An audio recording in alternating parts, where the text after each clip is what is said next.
The rain was coming down in thin, icy needles when Sarah Whitmore stepped out of the hospital doors, her shoulders hunched, her hands trembling, her heart sinking deeper with every step.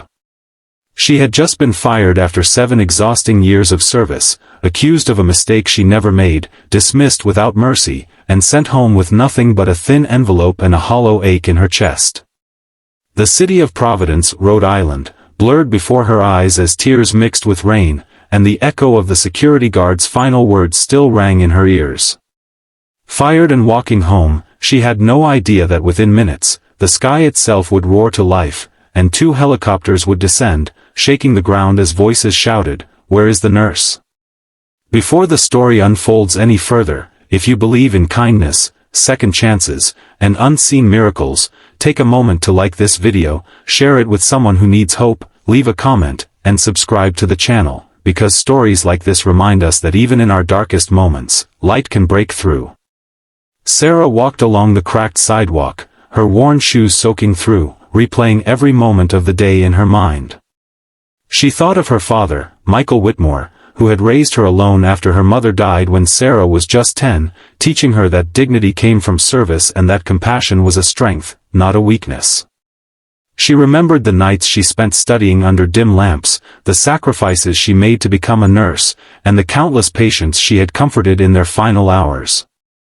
Yet all of it had been erased in one cruel meeting, where administrators barely looked at her as they dismissed her.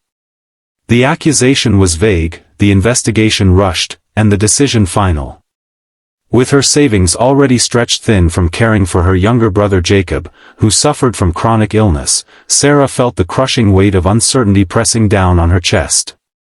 She had no job, no backup plan, and no strength left to fight. The wind whipped around her as she crossed an empty park, the distant hum of traffic mixing with the steady drumming of rain.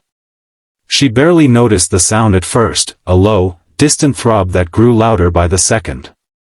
When she looked up, her breath caught as 2 military-grade helicopters emerged from the gray clouds, circling low above the neighborhood. Leaves and debris swirled violently around her, and startled pedestrians ducked for cover. The helicopters descended rapidly, landing in the open field beside the park with thunderous force, flattening the grass and shaking nearby buildings. Men in dark uniforms jumped out, scanning the area urgently, their expressions intense, their movements sharp and coordinated. And then, in voices amplified by urgency and fear, they shouted for the nurse, calling out her name, asking where she was, demanding that someone find her immediately. Sarah froze, convinced it had to be a mistake. Her heart pounded so hard she could barely breathe as one of the men spotted her hospital badge still clipped to her soaked jacket. In seconds, she was surrounded, their eyes searching her face, their relief unmistakable. The world seemed to tilt as she was escorted toward the helicopters, her mind racing, her fear battling disbelief.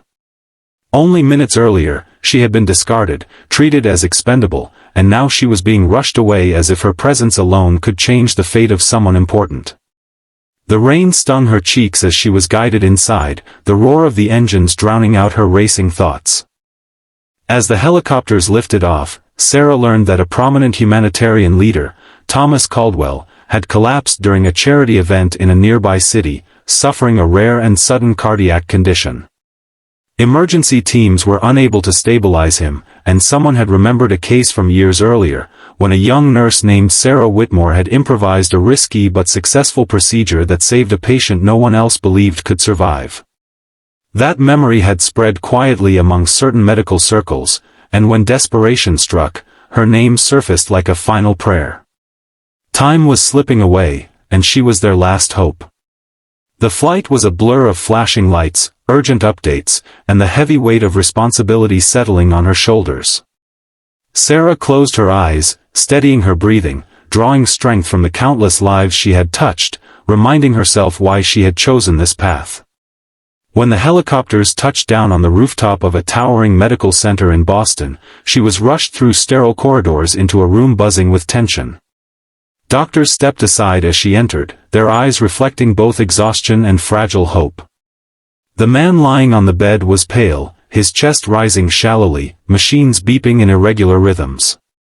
Without hesitation, Sarah moved forward, her hands steady, her mind focused, years of training and instinct guiding every motion.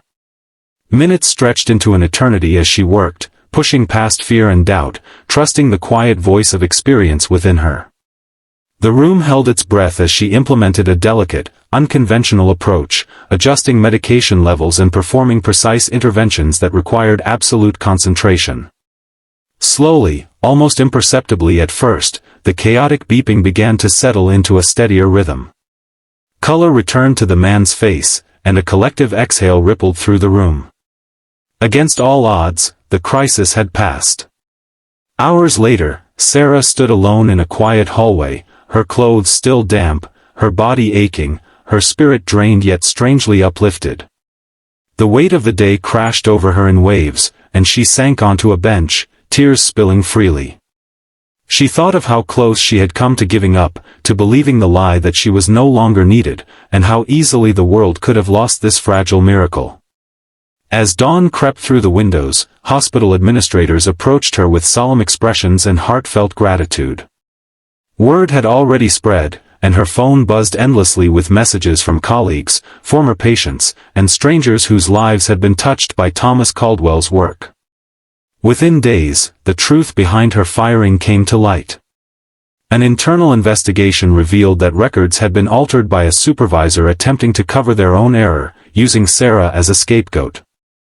Public apologies followed, along with offers of reinstatement, promotions, and opportunities she had never dreamed possible. Yet the greatest reward was the quiet realization that her worth had never truly been defined by a job title or a single moment of injustice. It had always lived in her compassion, her resilience, and her unwavering commitment to care. Back in Providence, Sarah returned to the same park where everything had changed.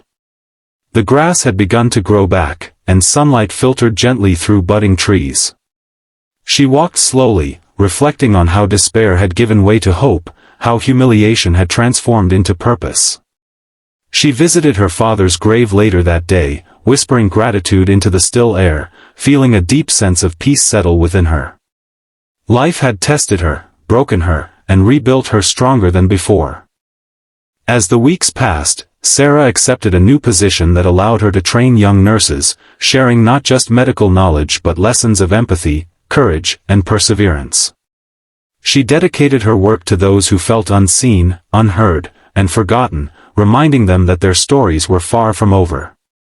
And every time she looked up at the sky and heard the distant thrum of passing aircraft, she remembered the day 2 helicopters had changed her life, not by rescuing her from failure, but by revealing her true calling.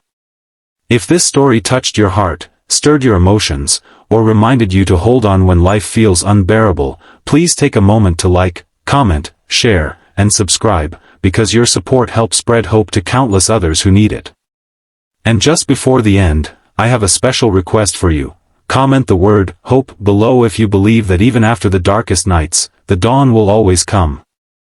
Your single word could inspire someone more than you know. In the end, Sarah understood that being fired and walking home had never been the end of her story. It was the beginning of a journey that proved how unseen threads of purpose weave through our pain, guiding us toward moments that redefine who we are. And as she continued forward, heart open and spirit unbroken, she carried with her the quiet certainty that no act of kindness is ever wasted, and no soul is ever truly forgotten.